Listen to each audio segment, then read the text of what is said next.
ഇത് നമ്മുടെ അരിഞ്ഞുണങ്ങിയ കപ്പയാണ് കേട്ടോ. അപ്പോൾ ഇത് ഞാൻ കുറച്ച് ഇന്നലെ വെള്ളത്തിലിട്ടിട്ട് ഒന്ന് കുതിരായിട്ടിട്ടുണ്ടായിരുന്നു. അത് ഞാൻ കുതിർത്ത് ഇതിൻ്റെ ഈ തൊണ്ടൊക്കെ നമ്മൾ കളഞ്ഞിട്ട് അരിഞ്ഞ് നമ്മൾ വേവിച്ചിട്ടിട്ടുണ്ട്. അപ്പോൾ ഇതാണ് ആ കപ്പ ഞാൻ വേവിച്ചൊക്കെ ഇട്ടിരിക്കുകയാണ്. ഇതിൻ്റെ ഇച്ചിരി മഞ്ഞളും ഉപ്പും കൂടി ഇട്ട് വേവിച്ചതാണ്. ഇതിൻ്റെ വെള്ളം നമ്മൾ എടുക്കില്ല കേട്ടോ, ഇനി വെള്ളം കളയും. ഇത് കുറച്ച് ചെമ്മീനാണ്. ചെമ്മീൻ മേടിച്ചിട്ട് കിള്ളി നമ്മൾ ഉപ്പ്, മുളക് പൊടി, മഞ്ഞൾപ്പൊടി, ഒരു കഷ്ണം കുടംപുളി ഇതൊക്കെ ഇട്ട് ഞാനൊന്ന് വേവിച്ച് ഇത് വെന്തിട്ടുണ്ട് ഇപ്പം.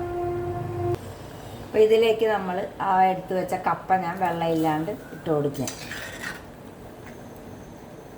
പിന്നെ ഇത് രണ്ടും കൂടി കിടന്നൊന്ന് നന്നായിട്ട് വേവട്ടെ. ഇതിപ്പോൾ കപ്പയും ചെമ്മീനും ഒക്കെ നമ്മളൊന്ന് വേവിക്കാനുള്ളത് രണ്ടും വെന്തതാണ്. ഇത് പക്ഷേ വെന്തുടയണില്ല കേട്ടോ. ഇത് മറ്റേ നമ്മുടെ കോലി കപ്പയാണെങ്കിൽ നന്നായിരിക്കും. അപ്പോൾ വെന്തുടയണം ശരിക്കും, എന്നാലേ അതിൻ്റെ ആ ടേസ്റ്റ്. ഇതിപ്പോൾ വെന്തുടഞ്ഞിട്ടില്ല. അപ്പോൾ നമ്മളിത് ഒരു 10 മിനിറ്റിന് ഇങ്ങനെ ഒന്ന് കിടന്ന് തിളച്ചോട്ടെ.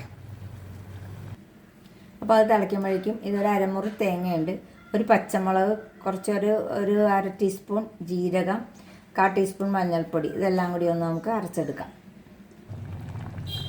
ഇപ്പോൾ നമ്മുടെ കപ്പയും ചെമ്മീനൊക്കെ കൂടി നന്നായിട്ടൊന്ന് തിളച്ചിട്ടുണ്ട് ഒരു 10 മിനിറ്റോളം.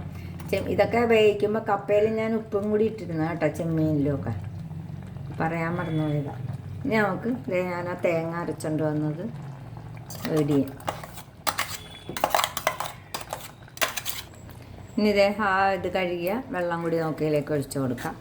ഇനി നന്നായിട്ടൊന്ന് ഇളക്കി യോജിപ്പിച്ച് ഒന്ന് തിളപ്പിച്ചെടുക്കാം.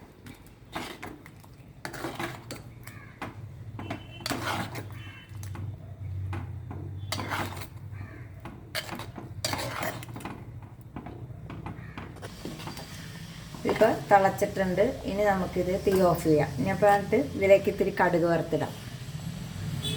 ഇപ്പോൾ നമ്മൾ കടുകൊക്കെ വറുത്ത് ഇതിലേക്ക് ഒഴിക്കുകയാണ്. ഇത് വെളിച്ചെണ്ണ ഇത്തിരി കൂടുതലായിട്ട് ഒഴിക്കണം. നമ്മുടെ ചെമ്മീനും കപ്പയും കൂടിയുള്ള കറി റെഡിയായി.